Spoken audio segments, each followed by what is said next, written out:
Hello everybody, welcome back to Sports Card Connections, and we got 3 returns.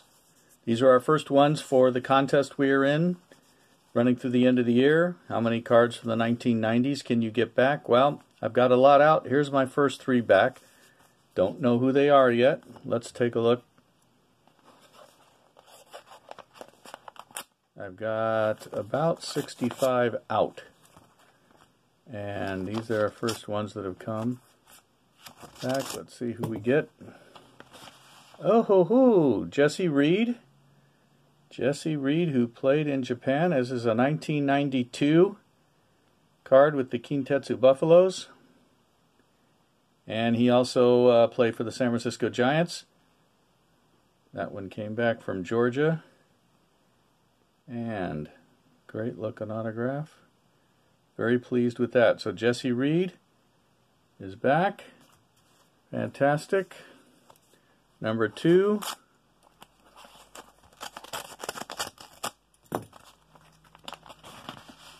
Again, hey, more Japanese baseball. Brian Dayette. 1991 BBM with the Nippon Ham Fighters. And a 1984 Donruss with the Yankees. So he signed 2 of them. And that Donruss card is always very dark. It's not well composed, I think's the term for it. So we got Dayette and Reed. And number 3 back so far. That's 2 points for my team, which is captained by Chasing Ink. And number 3 would be John Orton, Angels catcher, on a beautiful Mother's Cookies card. There we go. I love the Mother's Cookies sets. And Orton's the first one back. Actually, I only had addresses that I felt were reliable for just Orton. And only one other player. I got the whole team set. But anyways, Orton came back right away. Very pleased with that. So that's 3 points for my team. So we take a look at some of my other returns from the past that I did last time. Has anybody seen my video from last time? Showing some of my older cards I got autographed. Let's take a look at some. Now these will be some, the 68 top set I've been working on, the 79 TCMA Japanese set I've worked on, and some older football, American football, and maybe a hockey thrown in. First one up, Wally Yonamine, University of California, San Francisco 49ers in American football, and in the Japanese Baseball Hall of Fame. Here he is as a coach with the Yomiuri Giants in 1979.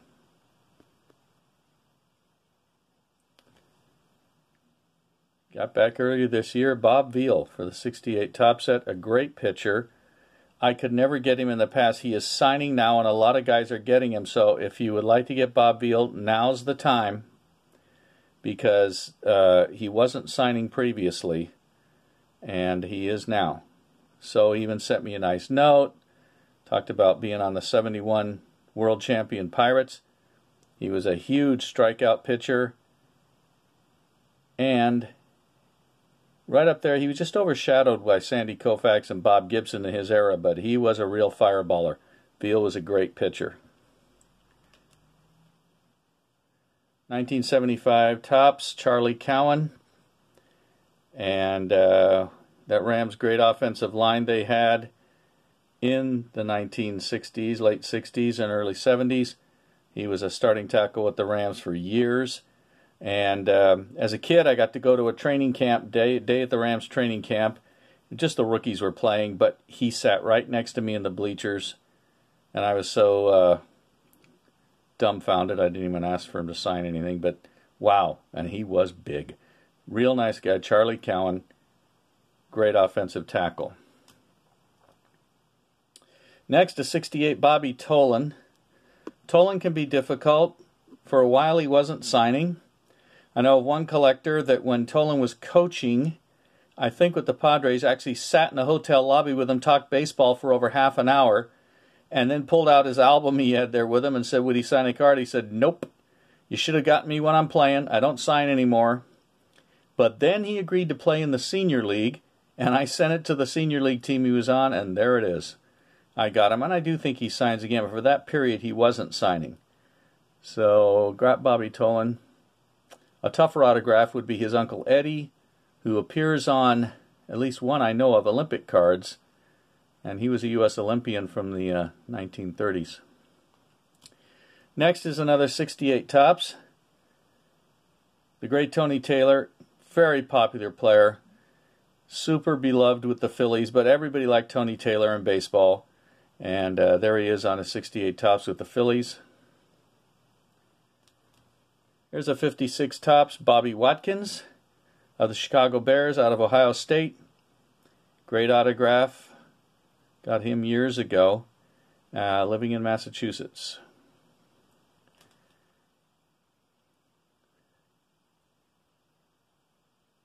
Reprint, because I did not have a 33 Gaudy Joe Sewell, but I got a reprint of one, and he signed it. Sewell, of course, a Hall of Famer, and he struck out only 114 times in 14 years. All-time great. Signed this 33 Gaudy reprint for me. Next, if you're a Pirates fan, you gotta like Manny Sanguillen. And there's Manny on a 68 Tops. He has that great autograph. Trying to get it more focused.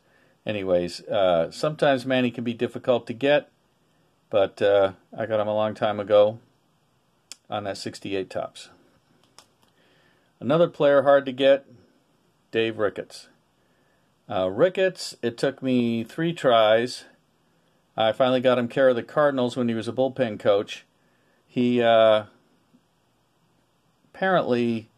I don't know if he just keeps cards or whatever, he took a long time and all of a sudden it just showed up. First 2 times, nothing. I had a home address and then I did twice care of the Cardinals. Second one never got. Third one, there it is. So I was very happy to get Dave Ricketts. Next, one of the first cards I ever had, 68 First Series, the great Juan Pizarro, who signed in red ballpoint pen. That one came back from Puerto Rico. And Juan was just a really great pitcher. And also finished up in the Mexican League, where he was quite dominant at times. In 74, Cordoba had a great team. He was on it, Vic Davalillo, Rico Carty, and they kind of had a collapse in the playoffs and got knocked out. But Pizarro kept pitching as long as he could. I always liked Pizarro. And the funny thing about this one, as other people have seen, his Pirates jersey, his under jersey, as you can see, he's got holes under his arm. But I love that card. Great Juan Pizarro. Now here's 2 that I think are fake. And Mac Jones was not easy. But there used to be a guy, he would appear every once in a while, he would write an article in SCD or Baseball Hobby News or other places he would talk about, and through the mail autographs was his expertise. I wish I knew his name. And he talked about the fact that if you have a Mac Jones and it's a vertical autograph and it's dated, as you see when mine was signed, 4/26/87, that's not Mac Jones. That he said that was his dad. So that's what I know on this one. If you have a Mac Jones that is dated like that, better take another look at it because it's probably his dad. We have 2 like that today. The other one, Earl Wilson, great pitcher, threw a no-hitter. However, as this guy said, did you get your Earl Wilson signed card care of the address in Louisiana? Well, I did. He said, nope, that's not Earl Wilson. Earl Wilson has lived in Detroit since the time he was on the Tigers. I knew that he did become a multimillionaire. He had business interests. He did very well and lived there the rest of his life. But his address was always listed. Remember, at the time, we had the Jack Smalling's book. You didn't have the internet. It was listed in Louisiana. And apparently that's another Earl Wilson, or who knows who it is, but he said it's not the ball player. Here's a 71 John Bramlett, and with his nickname the Bull. Bramlett was one tough hombre. He sent a little tract with it talking about what a really rotten, angry guy he was before he got saved. This is before Jesus, after Jesus. I'll tell you what, he was abusive, he was mean, he was kind of crazy on and off the field. And he had a complete change. But there's a 71 of them with the Patriots. Picture, of course, is with the Dolphins before he came over to the Patriots. But he was a real good signer after Christ and not before. From Japan, we have Yasunori Oshima, played over 20 years, and he and I share a birthday. When he sent me this back, he also sent me his union card on the Chunichi Dragons, the Central League Players Union card, which I thought was kind of unbelievable. It had a pinhole in it, so he'd had it tacked up in his locker or something. Anyways, he sent it to me. I still have it.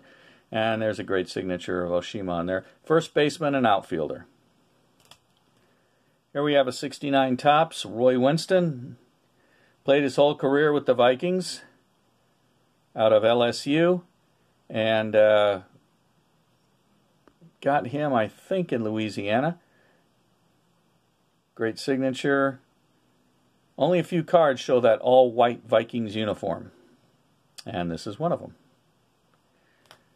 Next, we have Katsuya Nomura.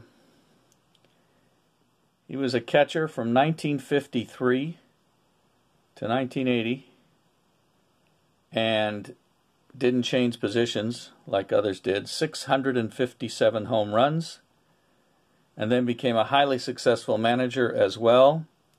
He had his share of scandals. His wife got arrested for tax evasion, and she has been a well-known news lady, a news TV presenter. And but he, as a ball player, was a great ball player. And he does not want to focus. Anyways, yes, I got Nomura when he was managing the Yakult Swallows. Here he is in his second to the last year, still catching for the Cebu Lions. Here we have a 68 Tops, Lee May. Lee, many of you may know, was also a professional singer. It usually says on the back of his cards. Let's take a look. Down at the bottom, what does Lee do in the off-season? He's a pop singer. Yep, and if you YouTube Lee, you will see some of his performances. When he was on stage, he was Arthur Lee May. He used his full name. As the ball player, he was just Lee May. Anyways, that shot is actually with the Astros, and he'd been traded over to Cleveland. Write this guy while you can. Sonny Bishop is so nice. He'll send you a thank you letter and tell you thank you for asking him to be a part of your collection. So that's a 69 Tops of him. He also played for the Raiders, and he appears in the 65 set.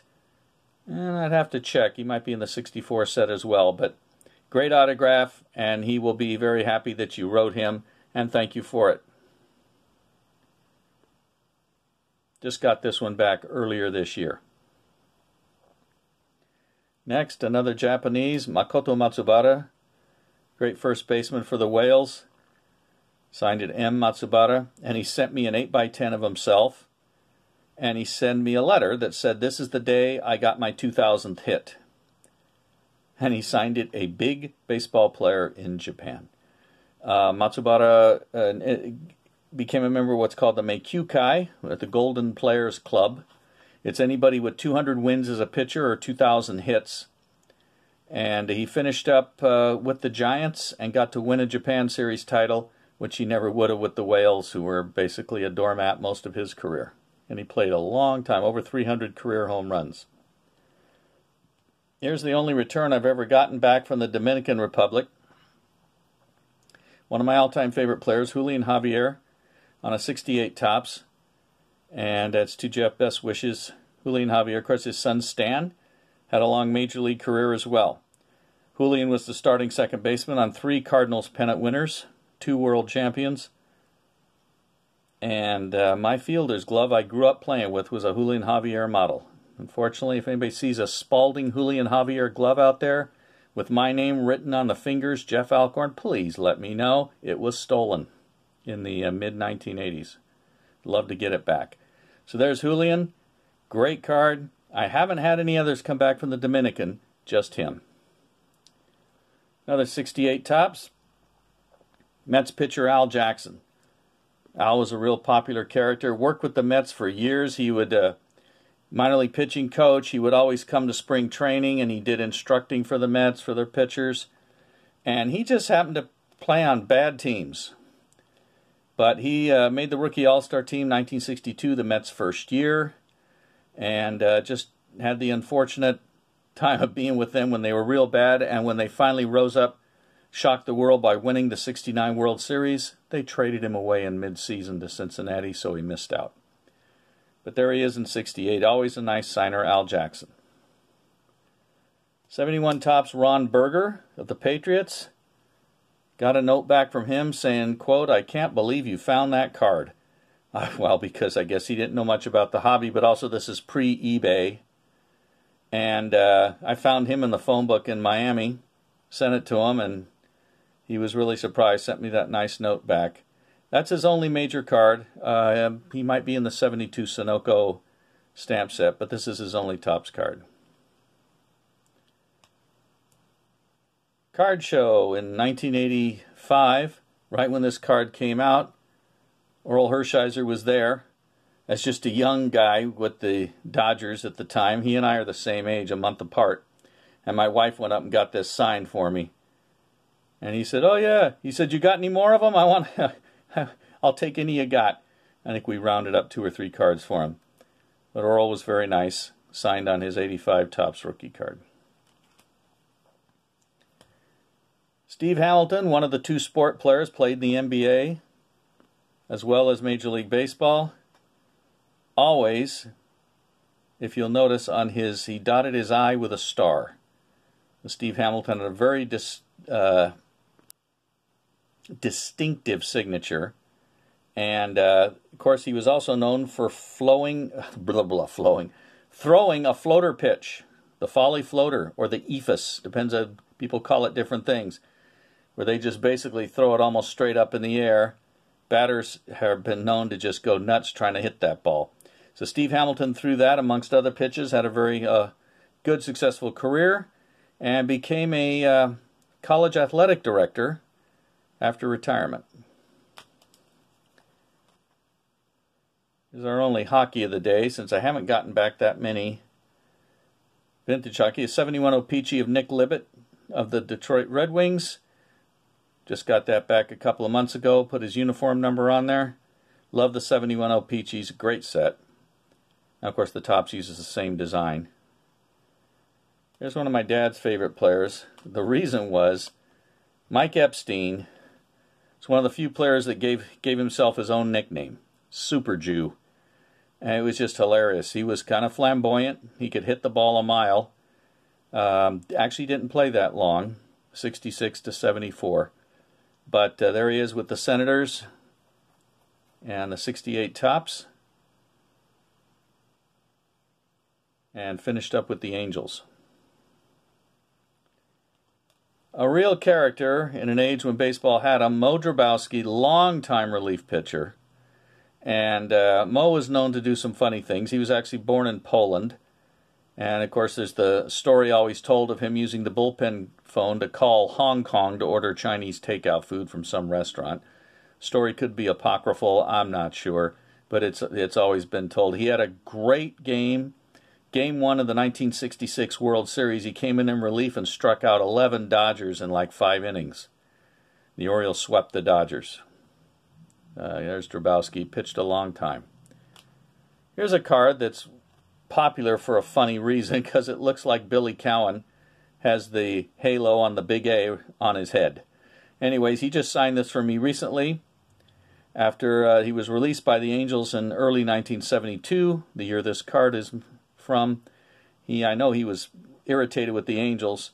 It was in the paper, and he was very disappointed. He went into real estate, did very, very well in real estate. But the 72 Billy Cowan, they actually has quite a number of pictures taken at Anaheim Stadium, which is unusual for Topps. They usually, Angels, almost all Angels were road uniforms taken either in New York or some spring training shots, but there's a home uniform at the Big A when it used to sit behind center field. Now it's out in the parking lot.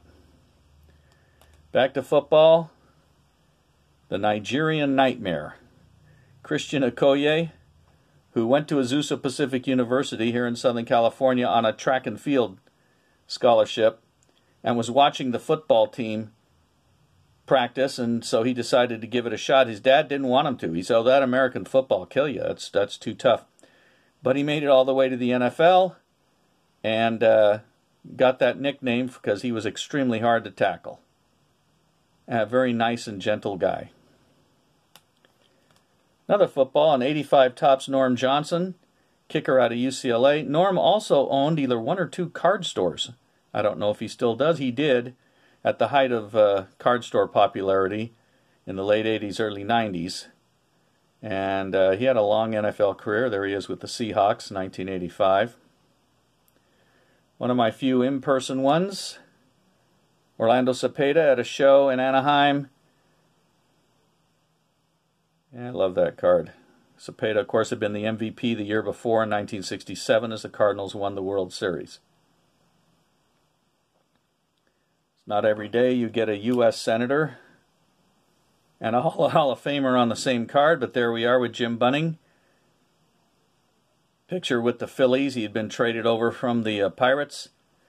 He threw a no-hitter in each league, struck out 1,000 batters in each league, and won 100 games in each league, including throwing a perfect game.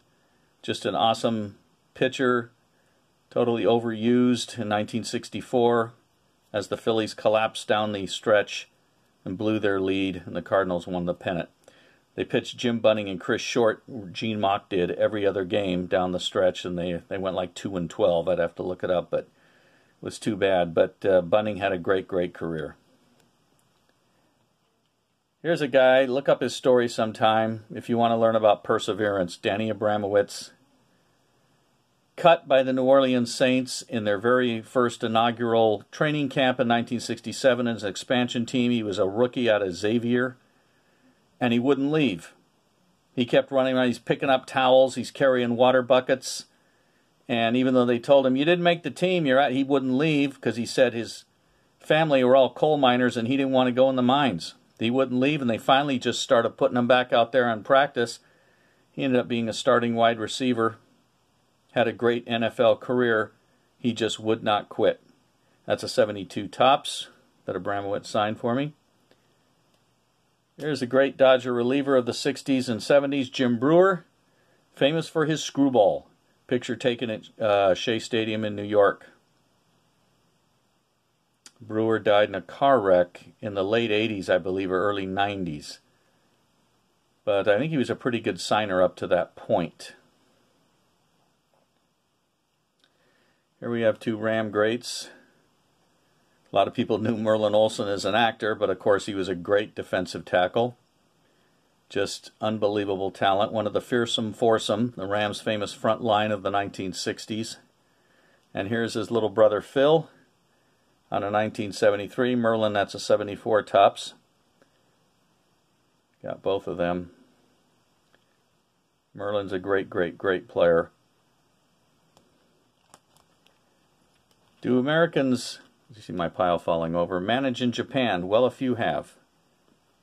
And here's Don Blasingame, longtime major leaguer. Went to Japan as a player in 1967, stayed as a coach and a manager. Here he was managing the Hanshin Tigers in 1979. He would then manage the Hawks, the team he played for and coached for, before finally retiring. He's the son-in-law of Cardinals great catcher Walker Cooper of the 40s and 50s. Played with a number of National League teams, mainly the Cardinals.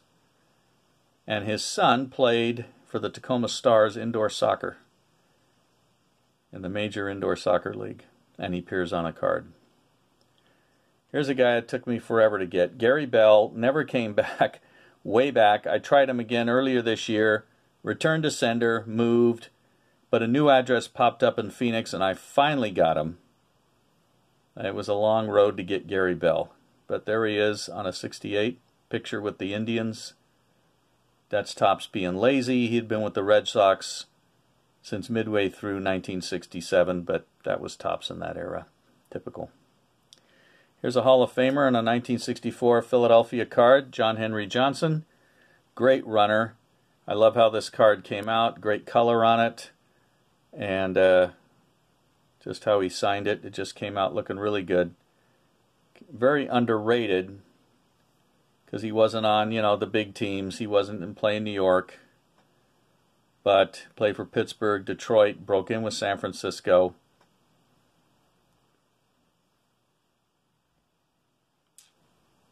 So there is John Henry Johnson. Just a couple more. We have a Diamond Star reprint of Hall of Famer Earl April. And lived his whole life up in Washington State, where I sent this. Signed it for me really quickly. He used to be a real good signer. And our final one for today, a 68 Ruben Amaro with the Yankees.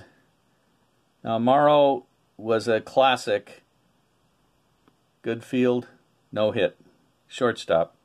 His son, Ruben Jr., actually going to have a card going out to him in the next few days. Played with the Angels. And then he's the general manager of the Phillies. Ruben stayed in baseball, minor league coach, minor league manager. He's a major league coach. He just was a baseball lifer. And he signed that for me, that 68 Tops, taking batting practice at Yankee Stadium. So that's it for today. 3 returns for the contest and a bunch of other cards I had from before. So thanks for watching, and I'll see you next time. Bye.